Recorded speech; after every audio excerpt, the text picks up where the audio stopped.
Assalamualaikum warahmatullahi wabarakatuh.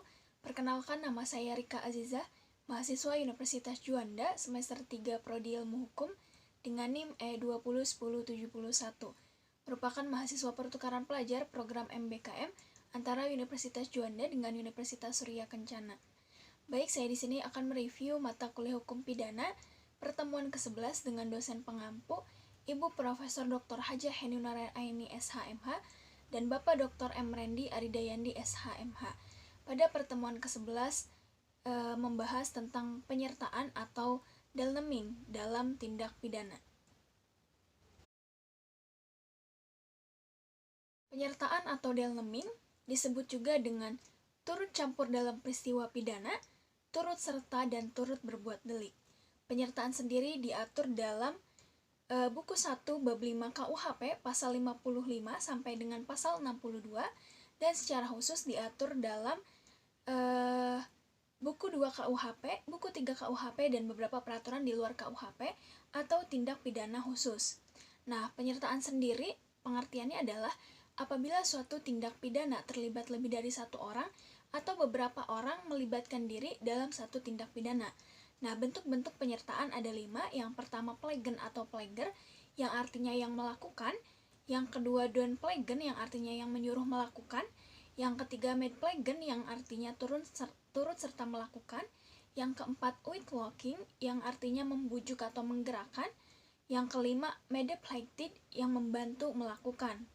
Nah, itu dia 5 bentuk-bentuk penyertaan. Nah, penggolongan penyertaan sendiri menurut KUHP, golongan yang pertama yaitu golongan pelaku, bentuk 1 sampai dengan bentuk 4 yang tadi itu, bukan pelaku tindak pidana, tetapi pertanggungjawaban pidananya disamakan dengan pelaku. Nah, yang kedua, golongan pembantu, bentuk 5 dan bentuk 6, yaitu diatur dalam pasal 56 dan pasal 57 KUHP. Sedangkan menurut doktrin zelfstandig vormen van delming, bentuk penyertaan yang berdiri sendiri, artinya pelaku bertanggung jawab sendiri-sendiri atas perbuatannya, yaitu bentuk 1 sampai dengan bentuk 3. Nah, sedangkan menurut onzelfstandig vormen van delneming, bentuk penyertaan yang pertanggungjawabannya pesertanya bergantung pada perbuatan peserta lainnya sebagai perbuatan yang dapat dihukum, yaitu bentuk 4 dan bentuk 5. Kemudian bentuk yang pertama, kan tadi penyertaan ada 5 bentuk. Nah, bentuk yang pertama itu pleger atau dader, yaitu pelaku yang melakukan tindak pidana. Dalam hal ini dapat dikategorikan sebagai pelaku tunggal atau pelaku jamak. Nah, atas dasar itu ada 2 pandangan. Yang pertama, pandangan yang luas, yang diatur dalam pasal 55 KUHP, dan ada pandangan yang sempit. Nah, ini adalah orang yang melakukan sendiri perbuatannya sesuai dengan rumusan delik. Jadi pelaku sama dengan dader. Nah, kemudian ada bentuk 2 yaitu downpleger atau menyuruh melakukan, yaitu orang yang melakukan tindak pidana menggunakan orang lain sebagai perantara, tetapi perantara itu hanya berperan sebagai alat. Nah, downplegen ini mempunyai ciri yang pertama ada 2 pihak, yaitu pelaku langsung, kemudian ada pelaku tidak langsung. Nah, dalam downplegen terdapat unsur-unsur. Yang pertama, alat yang dipakai adalah manusia, kemudian alat yang dipakai harus berbuat aktif, dan alat yang dipakai tidak dapat bertanggung jawab atau dimintai pertanggungjawaban. Nah, penyebabnya apa? Penyebabnya adalah karena pertanggungjawaban pidana terhadap orang yang disuruh adalah karena orang tersebut hanya berperan sebagai alat atau pelaku material yang didasarkan pada yang pertama, tidak sempurna pertumbuhan jiwanya. Ini terdapat dalam pasal 44. Kemudian yang kedua, adanya keadaan yang memaksa, pasal 48. Ada perintah jabatan yang tidak sah, pasal 151 ayat 2. Kemudian adanya kekeliruan atau pemalsuan. Dan yang terakhir, tidak mempunyai maksud untuk melakukan kejahatan seperti yang disyaratkan dalam undang-undang. Nah, bentuk yang ketiga yaitu turut serta melakukan atau medepleger. Nah, KUHP tidak memberikan definisi, tetapi MVT memberikan pengertian bahwa orang yang turut serta melakukan atau medepleger ialah orang yang dengan sengaja turut berbuat atau turut mengerjakan terjadinya sesuatu. Nah, syarat-syaratnya ini apa saja? Yang pertama, ada kerjasama secara sadar. Kerjasama di sini harus ditujukan pada suatu perbuatan yang berupa kejahatan. Nah, yang kedua ada kerjasama secara fisik. Di sini merupakan suatu delik yang ditujukan pada suatu akibat, yaitu adanya perbuatan yang berupa kejahatan, dan perbuatan tersebut diatur dalam undang-undang. Kemudian bentuk yang keempat yaitu whitelocking. Nah, whitelocking ini adalah orang yang menggerakkan orang lain untuk melakukan suatu tindak pidana dengan menggunakan sarana-sarana yang ditentukan oleh undang-undang. Jadi, di antara penganjur atau whitelocking dengan menyuruh melakukan hampir sama, yaitu adanya usaha untuk menggerakkan orang lain sebagai pelaku material. Nah, perbedaannya adalah, dalam whitelocking sarana yang digunakan diatur dalam pasal 55 ayat 1 sub kedua, yaitu diatur secara limitatif atau terbatas. Nah, yang kedua dalam pembujukan atau orang yang membujuk disebut auctor intellectualis, dan yang dibujuk atau digerakkan disebut auctor materialis. Nah, pelaku material atau auctor materialis dapat dimintai pertanggungjawaban secara hukum atau dipidana karena melakukan perbuatan dengan sengaja.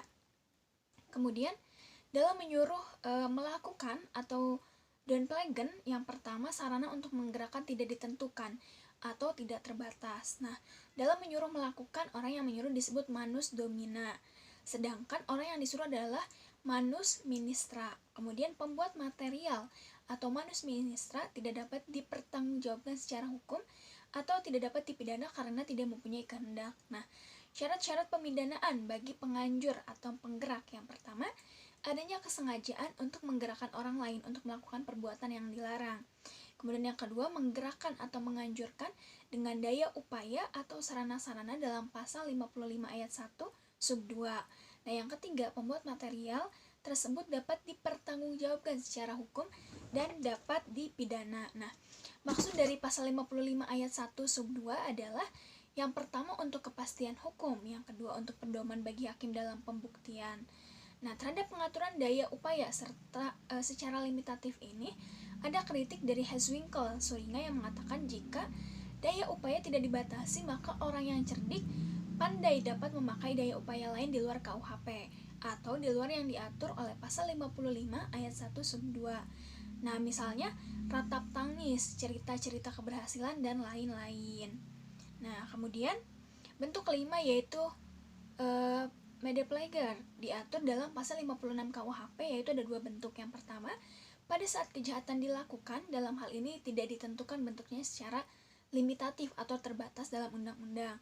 Kemudian yang kedua, sebelum kejahatan dilakukan, dalam ini undang-undang memberikan batasan atau limitatif, yaitu berupa memberi kesempatan, sarana, atau keterangan. Nah, pertanggungjawaban pembantu atau bentuk kelima ini, KUHP mengatur pidana untuk ini adalah lebih ringan daripada pelaku yang diatur dalam pasal 57 ayat 1 dan ayat 2, yaitu yang pertama, maksimum pidana pokok dikurangi sepertiga atau adanya diskon.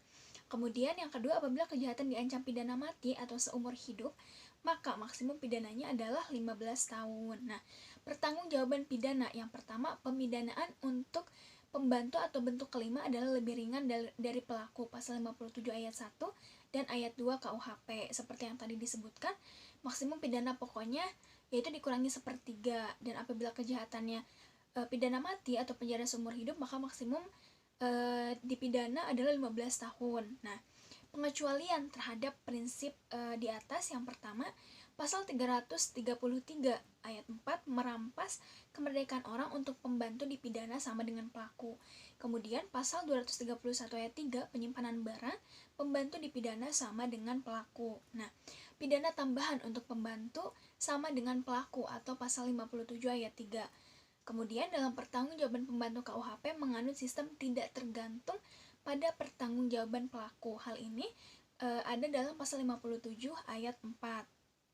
Nah, dalam pertanggungjawaban pidana bagi pembantu hanya dihitung yang sengaja dipermudah. Kemudian pasal 58 KUHP mengatur mengenai kualitas pribadi yang dapat menghapuskan, mengurangkan, atau memberatkan pengenaan pidana bagi pelaku tindak pidana. Nah, pasal ini peringatan bagi praktisi. Oleh karena itu, ada kritik dari Profesor Mulyatno dan Profesor Omar Seno Aji bahwa untuk pembantu hendaknya dipergunakan sistem fakultatif, yaitu pengenaan sanksi pidananya diserahkan kepada hakim.